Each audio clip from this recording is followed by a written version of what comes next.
Sir screen show नहीं हो रही। मैंने एक्चुअली अभी तक कोई प्रैक्टिकल स्टार्ट किया नहीं है, मैं मॉडल डिलीट करके दोबारा बना रहा था ताकि रेगुलर वालों को जो करवाया वो डिलीट हो जाए। अच्छा जी, मैं रिकॉर्डिंग में दोबारा क्वेश्चन रिपीट कर देता हूँ ताकि अगर आप लोगों ने सुनना हो बाद में, या जो बच्चे मिसिंग हैं वो सुनना चाहें बाद में तो वो सुन सकें। रीडिंग असाइनमेंट ये है कि what is the difference among grid view, data grid, data list and repeater. चार के चार बाइंडिंग कंट्रोल हैं। ठीक है बच्चे, जिसका इंटरनेट का इशू है कोशिश करे जितना वो लेक्चर ले सकते हैं बच्चा। अगर नहीं है तो वीडियो तो है ही फिर आपकी, उसको देख लें। तो ये चार के चार बाइंडिंग कंट्रोल्स हैं। हमारे पास ड्रॉप डाउन भी बेसिकली बाइंडिंग कंट्रोल है, बट ये बाइंडिंग कंट्रोल जो मैंने अभी बताए हैं ये कुछ इस तरह से हैं कि ये कहते हैं हमें पूरे का पूरा टेबल दे दो, हम उसको एज अ टेबल फॉर्म में डिस्प्ले करवा देंगे। तो मैं इनमें से एक करूंगा, बाकी सेम ही है, लेकिन आपको डेफिनेशन बाय डेफिनेशन पता होना चाहिए। एंड रिस्पॉन्सिव बनाना है तो जो मैं यूज करूंगा इसकी जगह एक और है, वो ज्यादा यूज किया जाए तो वो बेटर है। बट हैं सारे के सारे एक जैसे ही, उसका नाम खत्म करके इसका करें, बैटरी बोर्ड एक दो चेंज होंगे। तो जो हम लोग कंट्रोल यूज करेंगे उसका नाम है ग्रिड व्यू। अच्छा, मैं पेज के ऊपर आपको लेके चलता हूँ, एक मिनट। स्टूडेंट लिस्ट वाला पेज मैं डिलीट कर लूँ एंड दोबारा बनाता हूँ उसको।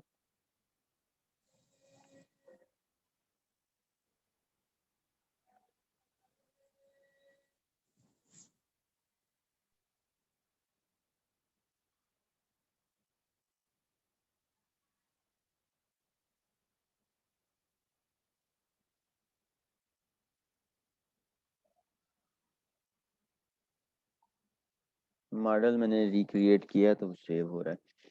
हाँ जी, अच्छा मैं ये चाहता हूँ कि एक मेरे पास पेज हो जिसके ऊपर जितने भी रिकॉर्ड स्टूडेंट्स के इंसर्ट हुए हुए हैं वो डिस्प्ले हों। तो एक न्यू पेज बनाते हैं, राइट क्लिक किया, ऐड न्यू आइटम, एंड यहाँ से एक वेब फॉर्म ले लिया एंड इसका नाम रख लेते हैं स्टूडेंट लिस्ट।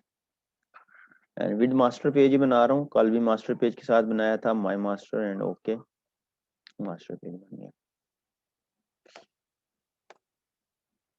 मैंने 4 कंट्रोल बताए हैं, मैंने में से ग्रिड व्यू यूज करने लगा हूँ। ASP grid view run at server and ID is equal to GB। ये जस्ट कंट्रोल लगा लिया। अब मैं ये चाहता हूं कि जब भी ये पेज लोड हो, ये जितने भी स्टूडेंट डेटाबेस के अंदर इंसर्टेड हैं सब के सब को लिस्ट डाउन करवाए। तो जितने भी स्टूडेंट हमारे एडिड हैं वो डेटाबेस के अंदर ऐड हैं। फर्स्ट थिंग, डेटाबेस से उनको फैच करने के लिए मुझे क्या चाहिए, मुझे एक स्टोर प्रोसीजर चाहिए जिसको मैं अगर रन करूं तो वो स्टोर प्रोसीजर क्या करे, मुझे वो डाटा डिस्प्ले करवा दे। अब चलते हैं SQL सर्वर की तरफ।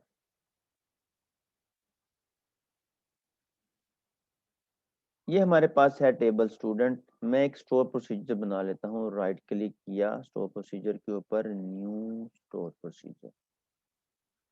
यहाँ कमेंट्स को डिलीट कर देते हैं, ये भी कमेंट्स डिलीट कर देते हैं। तो स्टोर प्रोसीजर ने स्टूडेंट्स लेके आने हैं तो मैं उसका नाम रख लेता हूँ गेट स्टूडेंट्स। अब मुझे सारे के सारे चाहिए, कोई कंडीशन नहीं है तो पैरामीटर मैं नहीं रख रहा कोई भी। एंड यहाँ एक सिंपली कंडीशन लगा लेता हूँ, select static from table student. जब क्यूरी रन होगी तो ये रिजल्ट कुछ इस तरह से आएंगे, student ID, first name, last name, roll number and class ID. मुझे क्लास आईडी की जगह क्लास नेम चाहिए, मोहम्मद रेहान, रोल नंबर 9।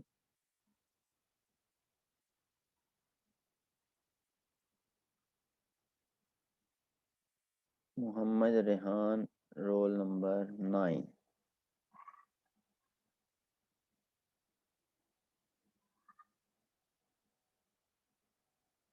रेहान बच्चे, आई थिंक आप नहीं हो क्लास के अंदर।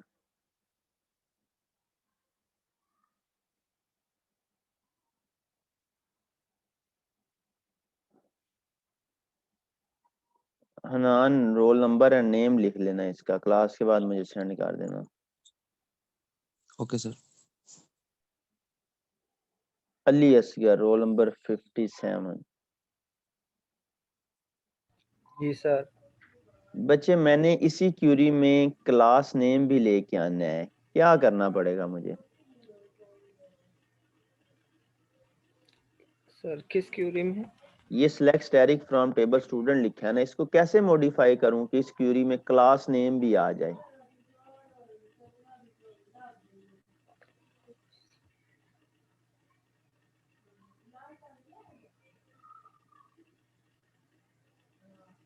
सर क्लास नेम का एक और कॉलम इंसर्ट करना पड़ेगा। आप फर्स्ट डे आपका क्लास में? सर ये पिछले दो लेक्चर जो है ना वो मैंने तो लाइव ये चल 2 रही है। लेक्चर से ज्यादा पीछे से बताया हुआ है, ये तो मिड से पहले का, हॉलीडे से पहले आई थिंक बताया हुआ है ये तो।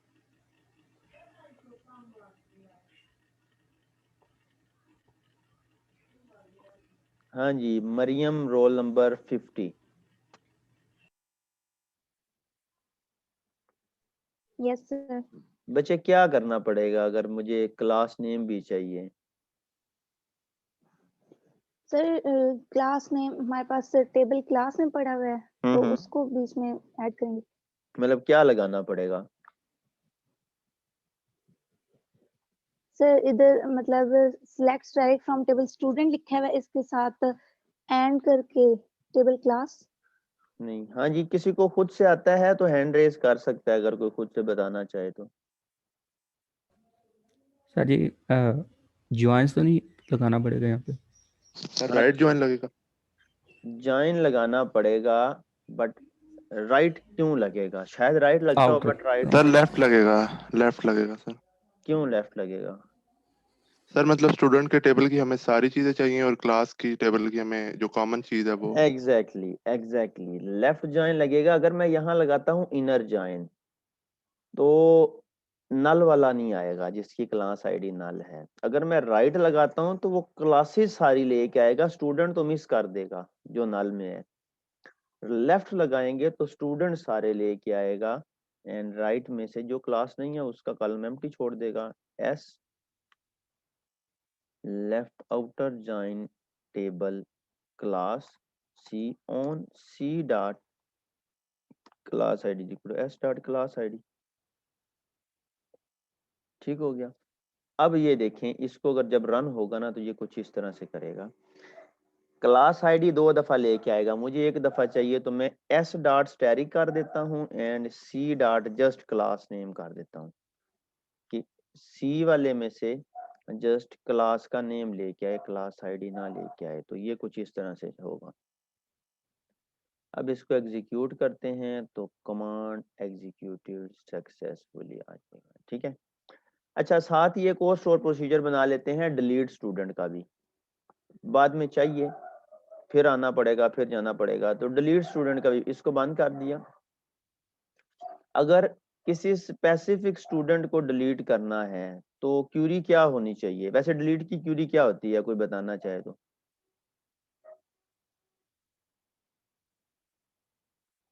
डिलीट की क्यूरी क्या होती है? टेबल में से रिकॉर्ड डिलीट करने की क्यूरी क्या होगी? Delete from table. Delete from table. मैं स्टोर प्रोसीजर का नाम रख रहा हूँ डिलीट स्टूडेंट, एंड यहाँ अगर मैं ये कर दूं डिलीट फ्रॉम टेबल स्टूडेंट, तो ये एक स्टूडेंट डिलीट करेगा या सारे ही कर देगा? ये सारे कर देगा सर। तो मुझे कुछ आईडी देंगे तो फिर स्पेसिफिक। मतलब मुझे पैरामीटर चाहिए, जो पैरामीटर सर। आएगा जिसकी। तो स्टूडेंट आईडी ये मैंने बताया हुआ है कि ये वेरिएबल है। द मेन थिंग कि ये टाइप सेम होनी चाहिए उस कॉलम के साथ जिसके साथ कंपेयर करना है। Student ID is equal to student ID. तो ये भी स्टोर प्रोसीजर बन गया। अब चलते हैं कोड की तरफ। अब बताएगा कौन? किससे पूछूं? हाँ जी, रुबीना अमान। इधर अभी मुझे नेम नजर आया था और साथ ही मैंने पढ़ा और गायब हो गया।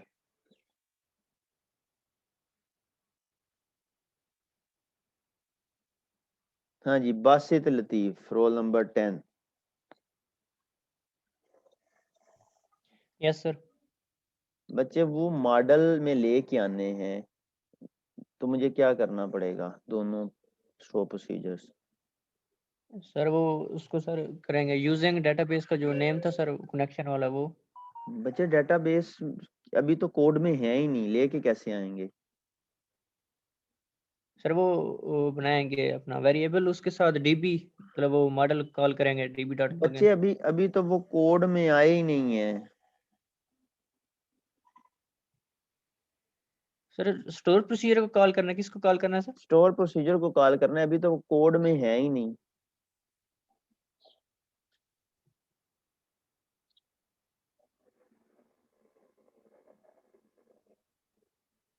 हाँ जी, बताएं 34 रोल नंबर। सर हम लोगों ने मॉडल को अपडेट करना है, EDMX वाली वो जो फाइल होगी उसके ऊपर क्लिक करना है, फिर हम लोगों ने राइट क्लिक करना है, वो जो फाइल ओपन हो जाएगी और फिर उस पे लिखा होगा ये राइट कि क्लिक किया, update model from database and ये स्टोर प्रोसीजर्स को चेक किया एंड फिनिश किया। वो जो अभी बच्चे लतीफ आप बता रहे थे, तो वो अभी ये काम तो किया ही नहीं है, वो तो बाद की बात है, अभी तो कोड में वो है ही नहीं। यस पहले सर, पहले कोड ये में करना लेके था। जाएंगे, उसके बाद वो वाला प्रोसेस चलेगा। यस ठीक सर। है, अच्छा जी, इसको सेव कर दिया। यस,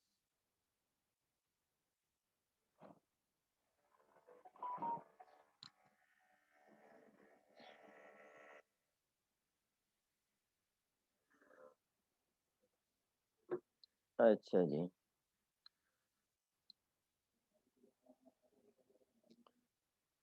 अब मैं ये चाह रहा हूँ कि ये पेज लोड हो तो उस ग्रिड व्यू में रिकॉर्ड आए। तो सबसे पहले पेज लोड के अंदर ये स्टूडेंट लिस्ट वाला, थोड़ी सी डिस्टरबेंस है, वो सामने घर का काम चल रहा है तो वो आवाज अंदर तक आती है। Using BSCS DB is equal to new and var students is equal to db dot get students dot to list. कोई वेरिएबल नहीं दिया इसको पैरामीटर, क्योंकि हमने कोई पैरामीटर बनाया ही नहीं था उसका। बाइंड किससे करना है? ग्रिड व्यू से। उसकी आईडी है जीवी डॉट डेटा सोर्स, जैसे ड्रॉप डाउन को किया था, स्टूडेंट्स एंड जीवी डॉट डेटा बाइंड। यस, अब करते हैं रन। अब जब रन करेंगे ना, तो क्यूरी में आ रहे हैं 6 रिकॉर्ड। वो 6 के 6 जो है ना, वो आपके बाइंड हो जाएंगे इसके साथ। ये देखें 1 2 3 4 5 6।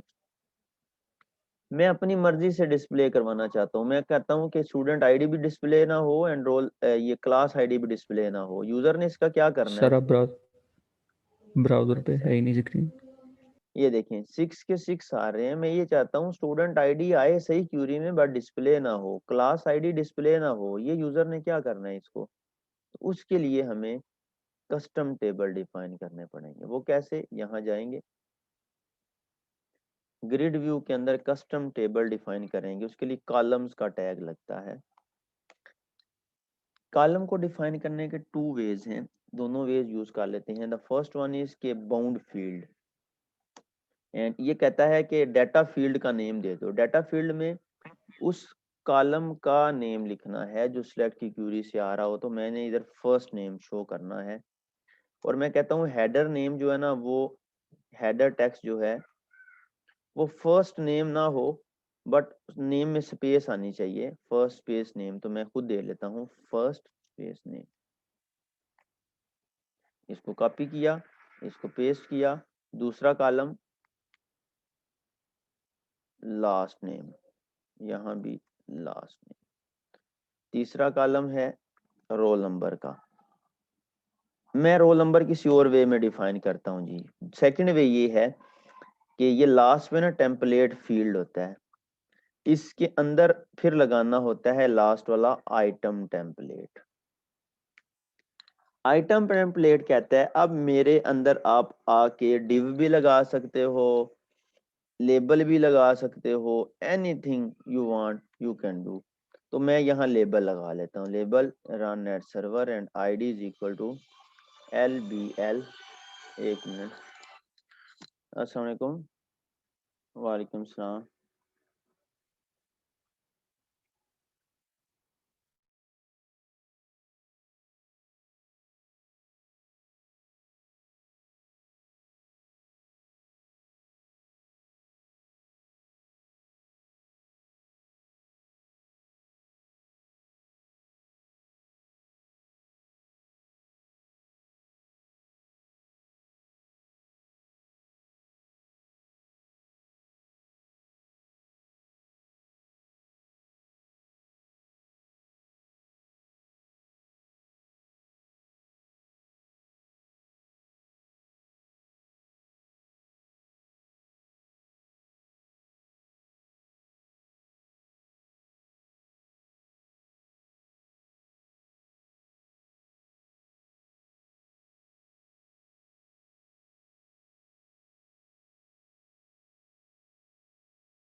अच्छा जी बच्चों, अच्छा यहाँ मैंने कर दिया label, roll number and text is equal to. अब यहाँ टेक्स्ट के अंदर मैं चाहता हूँ कि वो रोल नंबर डिस्प्ले हो, तो मैं ना डबल कोट्स की जगह सिंगल कोट्स लगा दी। एंड मैंने चीज़ एक आपको बताई हुई है कि HTML में अगर सर्वर साइड का कोड लिखना हो तो ये लिखते हैं। देन टू टाइप्स के ऑपरेटर हैं, इक्वल होता है printing operator and hash operator होता है आपका बाइंडिंग ऑपरेटर। ठीक है, तो यहाँ हैश लगाना है।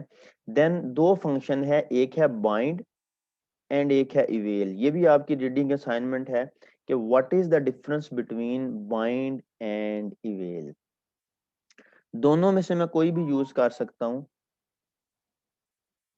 मैं यहाँ इवेल यूज कर रहा हूँ एंड इसके अंदर अब वो कॉलम नेम दे दूंगा रोल नंबर। अब देखिए मैंने इसकी जगह सिंगल कोट्स इसलिए यूज किए कि अगर मैं यहाँ डबल कोट्स यूज करता हूँ ना तो ये समझेगा कि मेरा स्टार्टिंग यहाँ है, एंडिंग यहाँ है। तो इसलिए मैंने इसको बाहर सिंगल कर दिया ताकि एक पैटर्न बन जाए कि सिंगल कोट्स पहले, देन जो है वो डबल कोट्स, एंड इसके टेम्पलेट फील्ड में भी हेडर टेक्स्ट दे दिया और वो है जी roll number. And last column है क्लास नेम का, उसको ऊपर वाले वे में डिफाइन कर लेते हैं। अस्सलाम वालेकुम।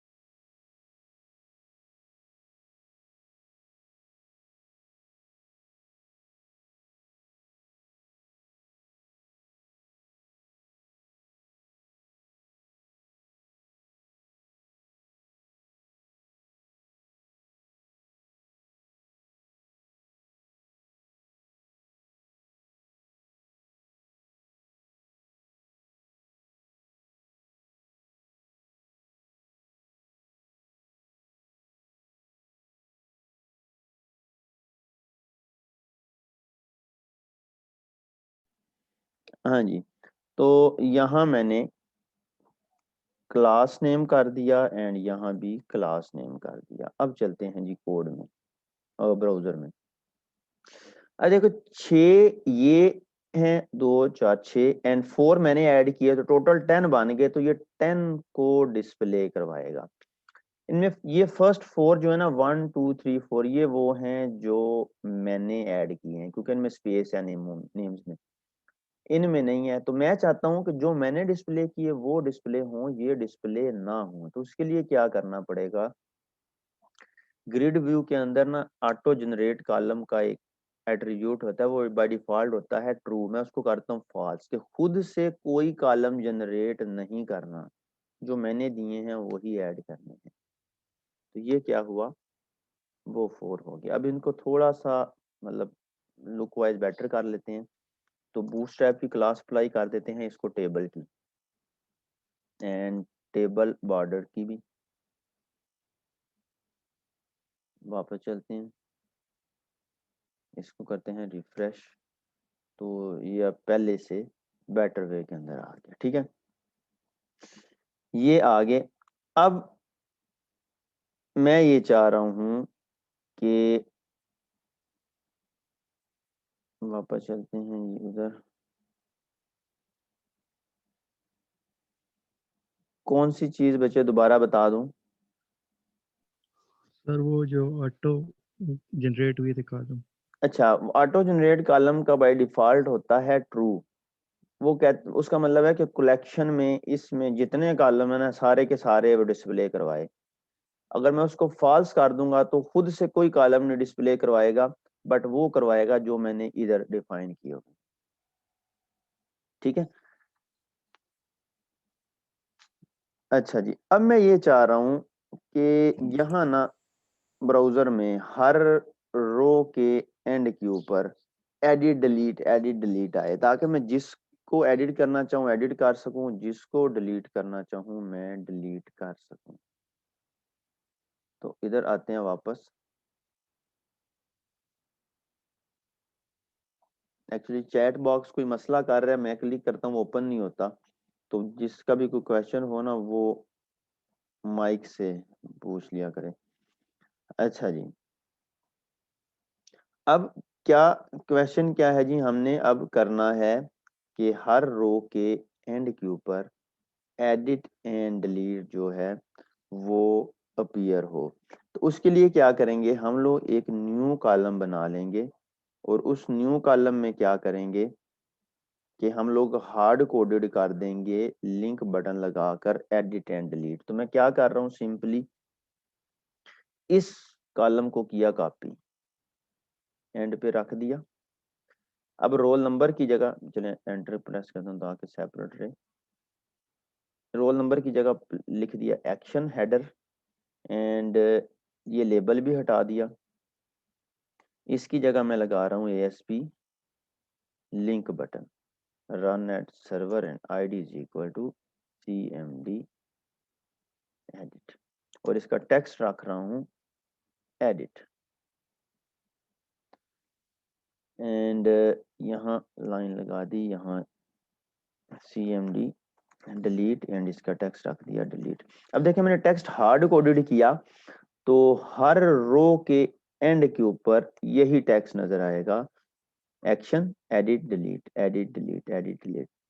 एडिट पे क्लिक करें तो मैं चाहता हूं कि एडिट वाले पेज पे चला जाए, डिलीट के ऊपर क्लिक करें तो पॉपअप आए are you sure you want to delete this record, अगर यस करूं तो डिलीट करे अदरवाइज ना करे।